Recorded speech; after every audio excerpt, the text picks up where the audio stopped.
On today's show, a quick crash course on how to get that cinematic film look with your mobile phone, and that starts right now.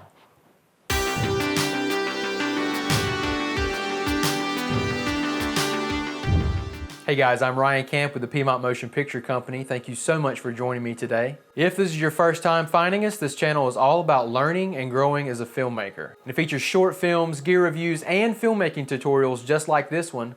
So if you're interested, please consider subscribing and let's become better filmmakers together. Over the past few years, smartphones have become an increasingly viable way for filmmakers to create.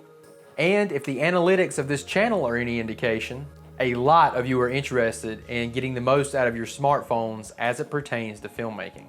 While the image quality has a ways to go before it can stand toe-to-toe with the best DSLRs, many filmmakers are willing to sacrifice that little bit of image quality and shoot with their smartphone. In some cases, shooting on your smartphone offers an ease of use, lower production costs, and portability is also a pretty big factor. Most of us usually always have our smartphones in our pockets. If you would like to check out some recent films that were shot on mobile for some inspiration, I recommend checking out the Sundance Film Festival hit Tangerine or the Steven Soderbergh thriller Unsane. I'll post links to each film's trailer down below. So today I wanted to give you guys a quick crash course on everything you need to know to get the cinematic film look with your mobile device. A dedicated camera app that gives you manual control of your camera settings is a must for mobile filmmaking.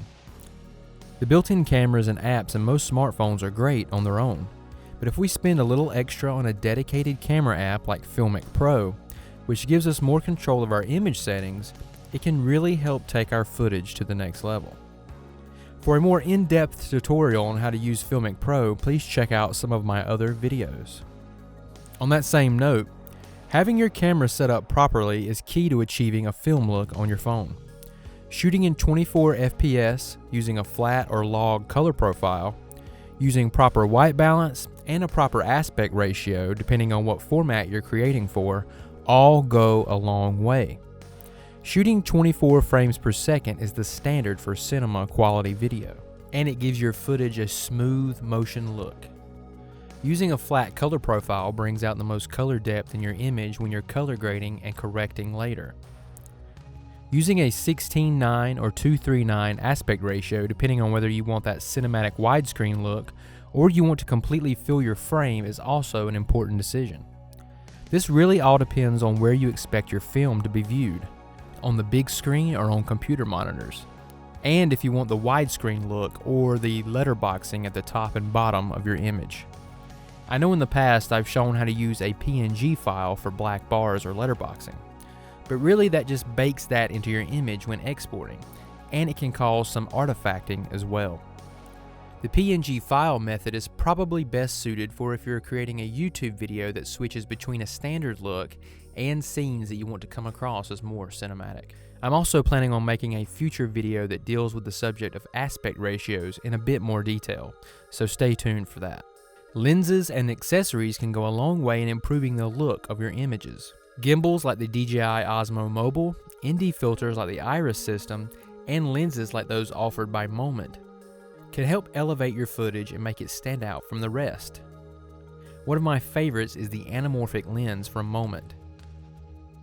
Look for a new video soon on that sweet little baby. For links to all of my favorite iPhone filmmaking accessories, check out my kit page.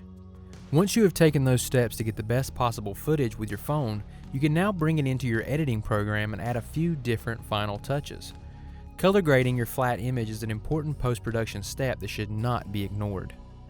The process can be intimidating for new filmmakers, so until you know your way around the Lumetri panel, I would recommend using LUTs on your footage. You can check out some of my custom-made LUTs created specifically for FiLMiC Pro by following the link in the description below. And one final tip is to invest in and utilize Film Convert. Film Convert has a variety of profiles, including those for iPhones. This plugin allows you to give your footage a realistic film grain that's missing from most digital cameras. Film Convert also has tools to help you color grade your footage as well. Follow these steps and you'll have a great foundation for creating that cinematic film look with your mobile device. Before we go, I have a question for you.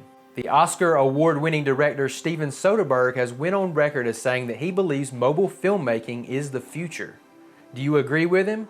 Let me know in the comments below why or why not.